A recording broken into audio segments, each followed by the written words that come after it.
ہم سمجھتے ہیں کہ جب امام زمان علیہ السلام کا بھی ظہور ہوگا تو امام علیحدہ ہیں اور سیاست علیحدہ ہے، امام علیحدہ ہے اور حکومت علیحدہ ہے، یا امام نے آ کر جو ہے وہ صرف کوئی آ کر ہماری جو دینی امور ہیں ان کو چلانا ہے. کتنا اہم ہے ان سیاسی مصلحتوں کو اور اس جہد مسلسل کو بھی جو سیاسی لحاظ سے امام کی اس کو دیکھنا کہ امام جب آئیں گے انشاءاللہ، امام زمان ہمارے وقت کے امام بھی آئیں گے تو انہوں نے حکومت کرنی ہے، حکومت اوور آل، یعنی ہمارے دنیاوی میٹرز کو بھی دیکھنا ہے اور دینی معاملات کو بھی. دیکھیں ہم یہ نہیں کہہ سکتے کہ دین اور سیاست ایک دوسرے سے الگ ہیں، بلکہ یہ دونوں ایک دوسرے کے لیے لازم اور ملزوم ہیں. مثال کے طور پہ جس طرح سے قلم کے لیے، پین کے لیے ہمیں انک کی ضرورت ہوتی ہے، یعنی پین جو ہے وہ انک کے بغیر نہیں چل سکتا، بالکل ایسے ہی ہے کہ دین سیاست کے بغیر جو ہے وہ نہیں چل سکتا. یعنی دین اور سیاست کو آپس میں ساتھ رہنا ہے، اور یہی چیز ہمیں تمام ائمہ کی زندگی میں نظر آتی ہے. حتیٰ کہ امام حسین علیہ السلام کی زندگی میں دیکھیے، امام علی علیہ السلام کی زندگی میں دیکھیں، امام حسن علیہ السلام کی صلح ہم پڑھتے ہیں تو اس میں بھی یہ ساری چیزیں ہمیں نظر آتی ہیں کہ دین کبھی بھی سیاست سے الگ نہیں رہا. تو ہمارے ائمہ میں جو سیاسی بصیرت تھی وہ بھی بہت زیادہ پائی جاتی تھی. اور خود امام موسیٰ کاظم کی زندگی میں اگر ہم دیکھتے ہیں یا ان کی زندگی کا ہم مطالعہ کرتے ہیں تو ہم دیکھتے ہیں کہ ہم امام کی زندگی میں بھی ہمیں بہت سے سیاسی پہلو جو ہیں وہ نظر آتے ہیں. یعنی کیا ہوا، دین سیاست سے جدا نہیں ہے. تو امام نے کیا کیا، امام نے اسی سیاست کو آگے چلانے کے لیے امام کے ہمیں بہت سے مناظرے جو ہیں وہ نظر آتے ہیں تاریخ میں کہ امام نے مختلف لوگوں سے جو ہے وہ بہت سے مناظرے کیے. اور یہ مناظرے جو تھے وہ مختلف ٹاپکس پہ رہتے تھے. کبھی وہ عقل پہ بات کرتے تھے، کبھی وہ خدا کی معرفت کے بارے میں بات کرتے تھے، کبھی ان کے موضوعات جو تھے وہ فقہ کے بارے میں ہوتے تھے.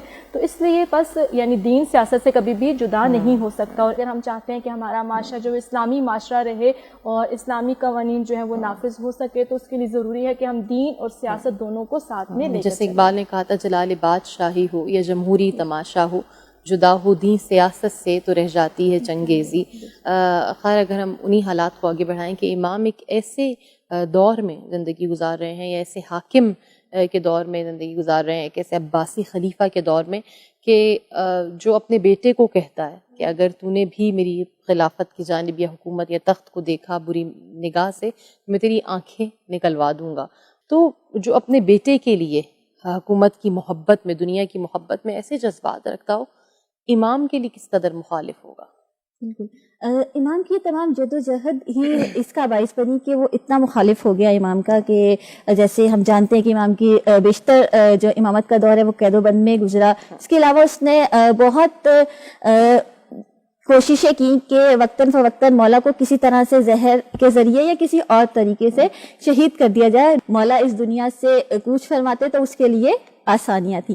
بس جو شخص اپنے بیٹے کو اپنا دشمن سمجھتا ہے تو اس کے نزدیک امام وقت، اور پھر وہ امام وقت کے جو نہ صرف اپنے چاہنے والوں کی بلکہ عوام الناس کی، جیسے میں نے کہا کہ اعتقادی تربیت کر رہے ہیں، اخلاقی تربیت کر رہے ہیں، ان کو اقتصادی لحاظ سے مضبوط کر رہے ہیں، بلکہ تیسرا مولا یہ بھی کر رہے ہیں کہ اپنے چاہنے والوں کی جانوں کی ضمانت کے لیے، ان کو بچانے کے لیے بھی مولا نے بہت سی ایسے انتظامات کر رکھے تھے کہ ان کے چاہنے والے اگر کسی مشکل میں گرفتار ہوں، اگر مولا کے اصحاب کسی جانی مالی یا کسی بھی طرح سے کسی مشکل میں گرفتار ہوں تو ایسا انتظام ہو کہ ان کو وہاں سے نکالا جا سکے. جس کی ایک مثال جو ہے خود ہی ہارون کے دربار میں علی بن یقین ہے کہ وہ علی بن یقین اس قدر قریب ساتھی ہیں ہارون کے، لیکن چاہنے والے کس کے ہیں؟ شیعہ کس کے ہیں؟ امام کاظم علیہ السلام کے. اور ان کے ذریعے سے آپ ایک طرح سے زمینہ سازی کر رہے ہیں، شیعوں کے لیے ہموار کر رہے ہیں. اور یہاں تک ملتا ہے کہ مولا سے جب علی بن یقین نے کہا کہ میں تقیہ میں تھے، اور تقیہ بھی ایک ایسی اسی جدوجہد کا ایک حصہ ہے مولا کی، جب انہوں نے کہا کہ میں اس دربار کو چھوڑنا چاہتا ہوں تو مولا کے بہت خوبصورت الفاظ ہیں علی بن یقین کے لیے کہ تمہارا اس دربار میں ہونا مجھے مطمئن رکھتا ہے. کیا کہہ رہے ہیں؟ جب یہ کیسی جدوجہد ہے مولا کی کہ جو اپنے ایک ساتھی کو دشمن کے نلغے میں بھیج رہی ہے. کیوں؟ کیونکہ باقی تمام مولا کے ساتھی جو ہے وہ کسی نہ کسی طرح محفوظ رہ سکے، کسی نہ کسی طرح سے ان کے مسائل حل ہو سکے. تو بس مولا صرف فکری، اعتقادی اور اخلاقی طور پہ تربیت نہیں کر رہے، اقتصادی طور پر بھی تربیت کر رہے ہیں، بلکہ اپنے چاہنے والوں کو، اپنے شیعوں کو بچانے کے لیے بھی جد و جہد کر رہے ہیں. اسی لیے یہ تمام جد و جہد جو مولا کی ہے وہ بہت زیادہ اہم ہے.